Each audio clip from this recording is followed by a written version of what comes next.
Assalamu alaikum wa rahmatullahi wa barakatuh, and welcome to the Fiqh of Zakah, the third pillar of Islam, a very important topic that affects all of society, all of the Muslim society. To help me go through this topic and to expound, we have our Sheikh Muhammad. Assalamu alaikum, Sheikh. Welcome. Wa alaikum assalam wa rahmatullahi wa barakatuh. Thank you, Jamil. Sheikh, previous episodes we've looked at Zakah in its definitions, how to imply it, went through it in currency, went to gold and silver, and we looked into the plants, the crops, and you explained to us what crops we were going to use in this zakah, this arena of zakah.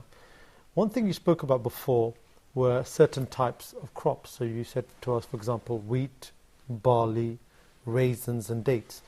Now what if we have different types of crops and we put them together? Can they then still be calculated zakah upon? Bismillahir Rahmanir Rahim. Alhamdulillahi Rabbil Alameen. Wal aqibatu lil muttaqeen. Wala udwana illa ala al-zalimin. Wassalatu wassalamu ala sayyidil awwalin wal akhirin. Sayyidina Muhammadin wa ala alihi wa sahbihi ajma'in wa ba'd. When we stated the nisab, which is khamsatu awsuq, and we said approximately it is equivalent to 720 kilogram of grains or fruits, whatever we specified. This is the nisab for each item.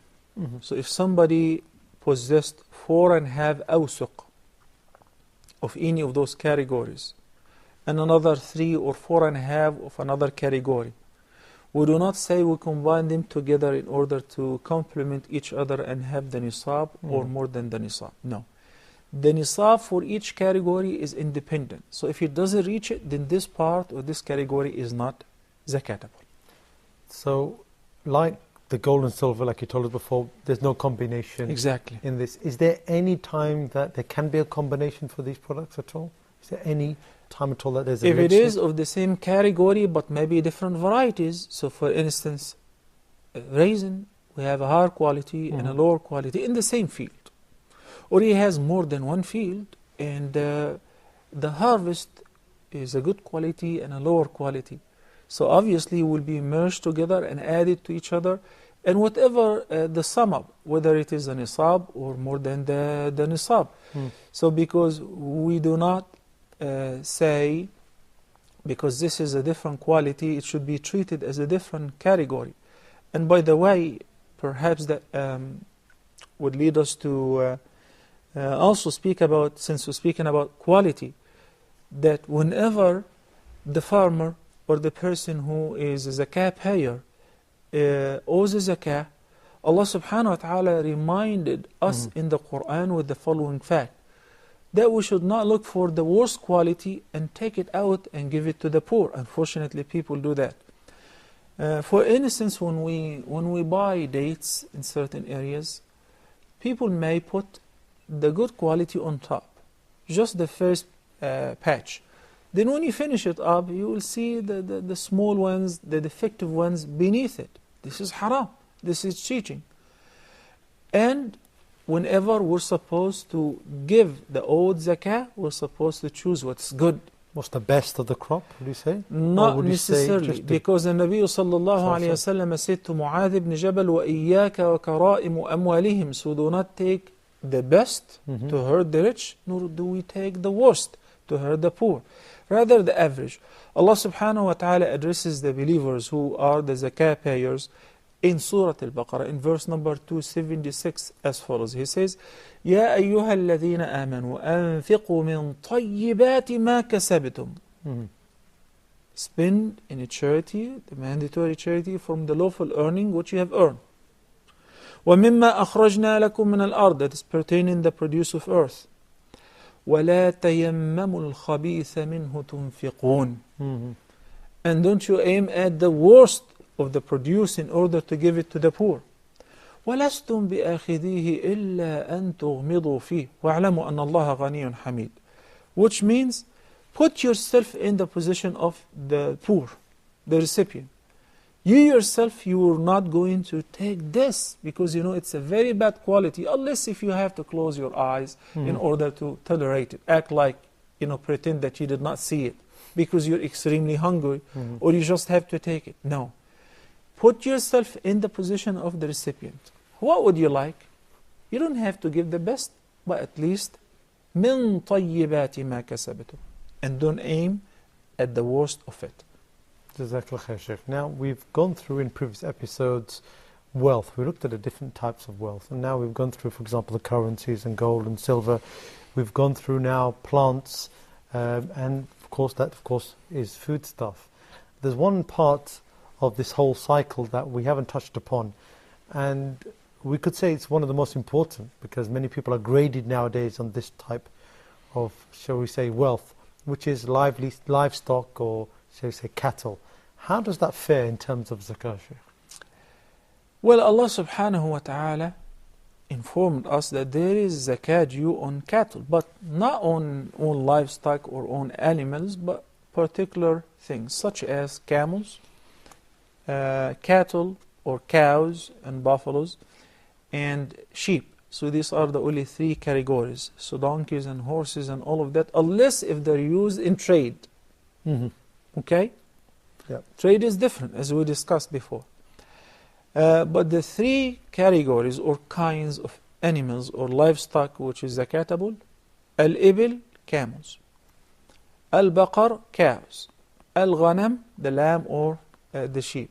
But before we speak about the nisab and the hawl, because it's also necessary in order to determine whether this is zakatable or not, we have to reflect on some of the beautiful verses that Allah subhanahu wa ta'ala revealed in the Quran, reminding us with this blessing of making animals and cattle subservient to us, some of which we ride on their back, means of transportation, some of which are used for tilthing and agriculture, some of which are used for milk, Subhanallah, eating their flesh, whatever we wear, of fur, of genuine leather. I mean, endless benefits. And that's why Allah subhanahu wa ta'ala says in verse number 66 of Surah An-Nahl. Nahl means the honeybees. And by the way, Surah An-Nahl talks a lot about cattle, Al-An'am, to the extent some scholars say it should have been called Surah Al-An'am. While there is a whole chapter, it's a very lengthy one, it's called Al-An'am or the cattle. The verse says, وَإِنَّ لَكُمْ فِي الْأَنْعَامِ لَعِبَرَةً نسقيكم مما في بطونه من بين فرث ودم لبنا خالصا سائغا للشاربين. Here is an example, a reminder that Allah subhanahu wa ta'ala reminds us with one of the great blessings: cattle. You have an admonition in them. How? Look at the milk that you drink and you enjoy. Say it has so much calcium and you have to drink milk in order to grow good bones, powerful structure, etc. This milk is coming, as Allah subhanahu wa ta'ala, from between the following: min bayni farthin wa dam, between the feces, the excretion and the urine, the waste of the animal and the blood. So neither one of them is this is disgusting. So milk is coming from between these two items, and there we have a purified drink, سائغا خالصا, purified, سائغا palatable للشاربين, for those who drink it and they enjoy it. في سورة ياسين Allah subhanahu wa ta'ala says, أولم يروا أنا خلقنا لهم مما عملت أيدينا أنعاما فهم لها مالكون. Have they not seen that we have created for them of what our hand have made cattle, so that they possess and they control? How? وَذَلَّلْنَاهَا لَهُمْ فَمِنْهَا رَكُوبُهُمْ وَمِنْهَا يَأْكُلُونَ. And we made those cattle subservient to them. So some of which they ride on their back, and some of which they eat their flesh. وَلَهُمْ فِيهَا مَنَافِعُ وَمَشَارِبُ. And there are multiple benefits and drink. أَفَلَا يَشْكُرُونَ. Won't they be grateful to Allah subhanahu wa ta'ala? These are some of the ni'am. There are many, many verses in this regard. So when Allah subhanahu wa ta'ala orders wealthy people who have plenty of livestock and investing in them to give out of that a small percentage of the same kind animals to the poor, because the poor are seeing your herd and your cattle going back and forth, going grazing and coming back to the stable.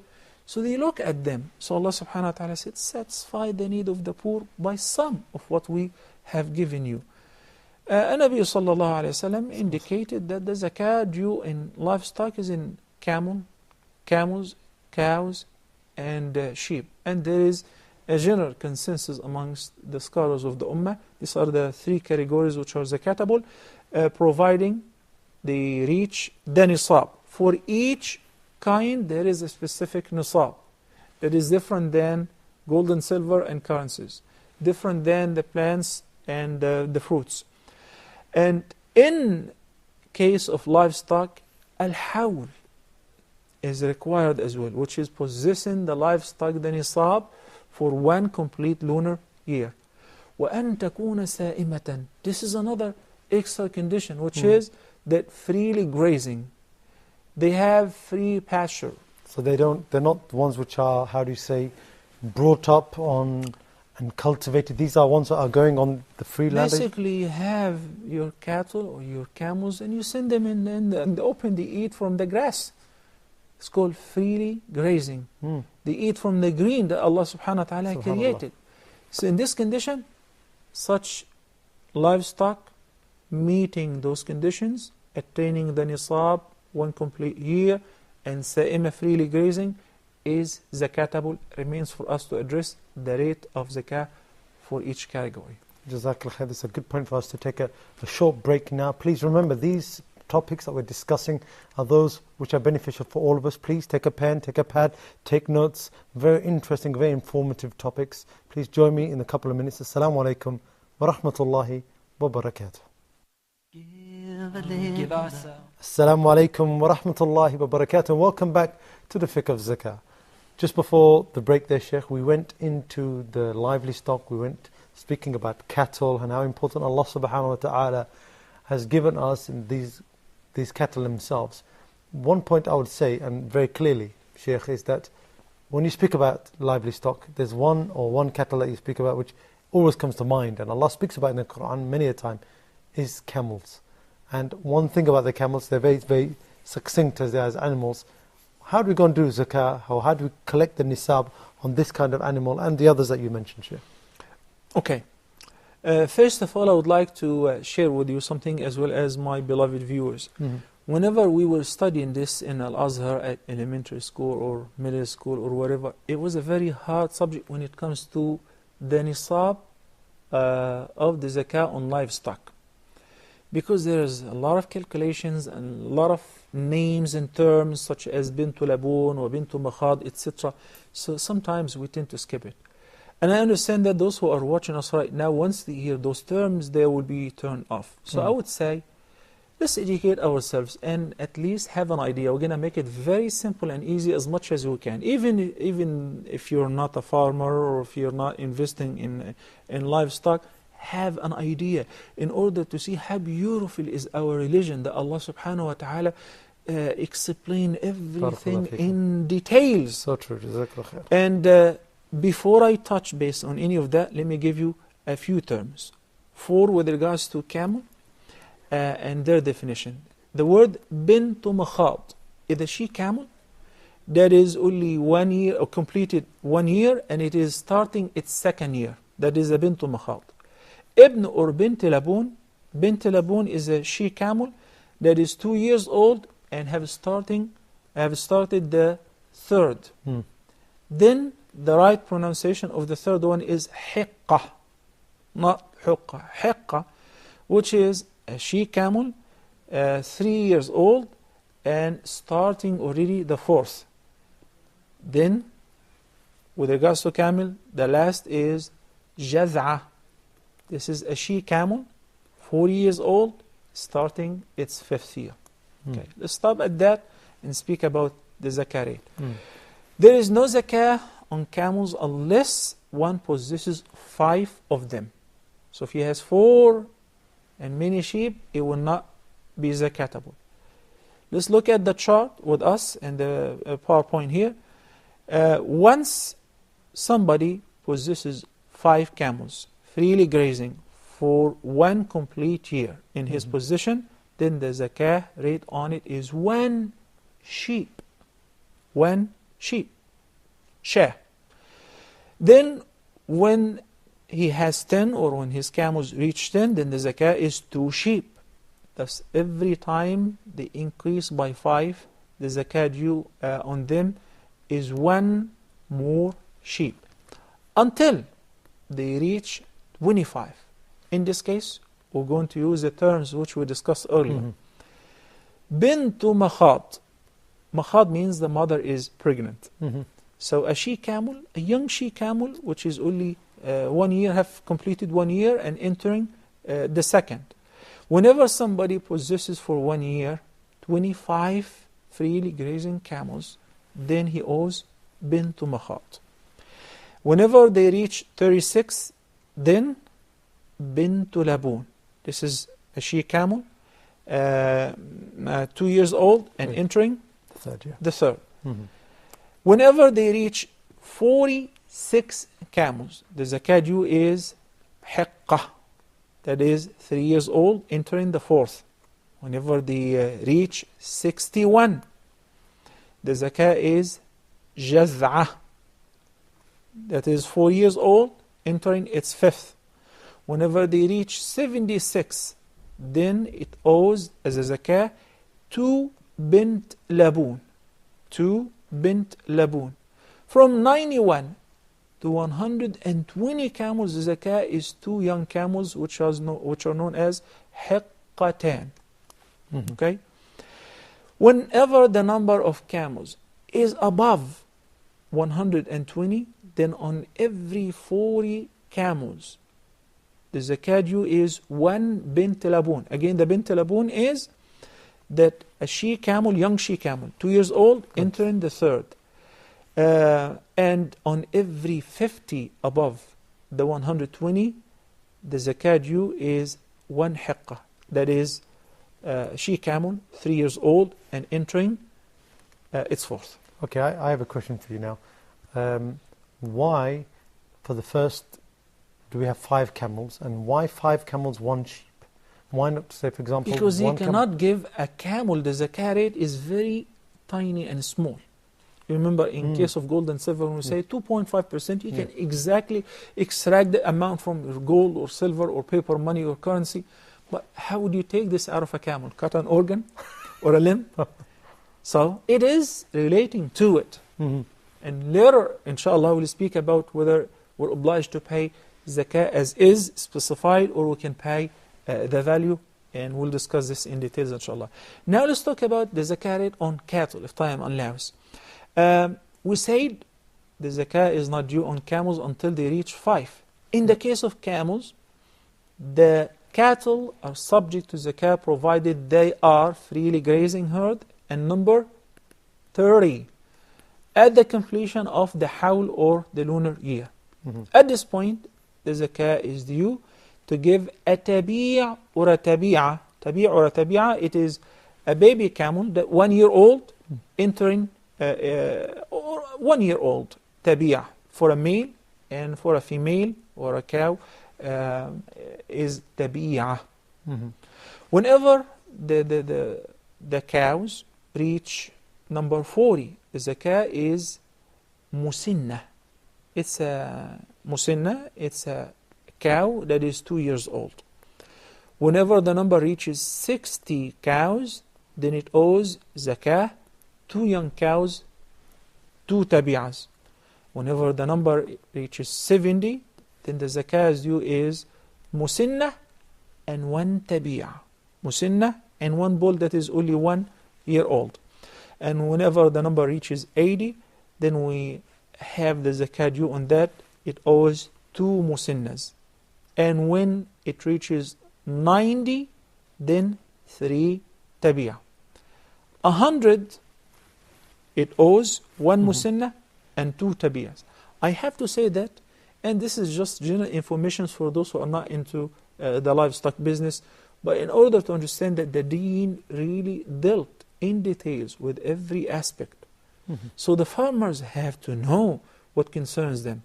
Those who are in shepherds, for instance, have to know what concerns them with regards to their herd and number of cattle or animals and so on. So when the person owns 110 cows, freely grazing, and he possesses them for 1 complete year, he owes 2 musinna, and the musinna is 2 years old, and 2 tabi'a, which is 1 year old. Whenever the number is 120, then he owes the zakah on that 3 musinna or 4 tabi'a. This system is followed on all additional cattle, 1 tabi'a, and on every 40, 1 musinna. Musinna means 2 years old. Remains for us the last, and hopefully, as I said, we would not act as we used to do whenever we were young and we get to study this part, then we'll skip it. The nisab in the case of sheep. Okay. If somebody has a herd of sheep that is less than 40 heads, he owes 0 zakah. Less but than once 40, 0, huh? Exactly. With the same conditions, freely grazing, and he possesses them for 1 complete year. So, when he has 40 until 120, the zakah is only 1 sheep. 1 sheep. If you have 120, 119, 18, only 1 sheep. That's nothing. And this is obviously if you maintain it for 1 year. So if you have it to the next year, the same zakah will be applicable. Unless if the number increases from 121 to 200, the zakah is 2 sheep. From 201 to 300, the zakah is 3 sheep. And when the number is above 300, then 1 additional sheep is added for each addition of 100. By that, we recognize that the person who is required to give 1 sheep should not look at, I'm giving 1 sheep. No, you should remember that Allah gave you 120 sheep. Maybe you don't have that much number, but up to 100 sheep, there is no zakah. There is something called awqas, in between. Like I said, in the case of the sheep, the minimum threshold is 40, and the maximum is 120. And in between, it's only 1 sheep. SubhanAllah. Right? This is afu. Allah subhanahu wa ta'ala pardons us. Similarly, in the case of the rates in the camel and in between the numbers, the ranging, you owe nothing other than what Allah subhanahu wa ta'ala specified. Jazakallah khair. Okay, now that's a lot of detail, and like you said before, it's not for everybody, but it's something that people should look into. Somebody may ask, because we looked at quality in our previous episodes. Quality, Sheikh. What about this quality of zakah? What about these livestock? Do they have to be of certain quality when you're giving zakah? Once again, Nabi sallallahu alayhi wa sallam and Abu Bakr as-Siddiq afterward, and Umar ibn Khattab specified that would not take the harima, the akula, or harima is an old sheep, and that's why we specified certain age. So you do not take a defective animal. You're giving this to the poor, but you're putting it in the hand of Allah subhanahu wa ta'ala. If you remember the story of Qabil and Habil, when they were all, instead of bidding over who's going to marry the girl or the sister, Adam alayhi salam suggested to them to offer a sacrifice. So Qabil offered the worst of his produce, and Habil chose a nice fat ram. So this is what Allah accepts. إِنَّمَا يَتَقَبَّلُ اللَّهُ مِنَ الْمُتَّقِينَ. So if somebody is willingly giving the zakah, you should choose something that is healthy, not defective. And if we're collecting the zakah and the state employees are collecting the zakah, then you should stay away from a milking animal, because it benefits the owner and his family, or a pregnant or newly given birth animal, because he cannot separate between the mother and the baby. There are so much details that when you study that, you can put this as a doctrine for animal rights in Islam. Jazakallah khair, Sheikh Muhammad. Again, you've given us so much information, some valuable information to us. Again, another episode where we're going into the Fiqh of Zakah, a very important topic, and something which really affects all of us. And like today, even livestock and cattle and animals such as this that Allah has given us, we have to give back and give to the poor and those who are needy. Until next time, I leave you with Assalamu alaikum wa rahmatullahi wa barakatuh.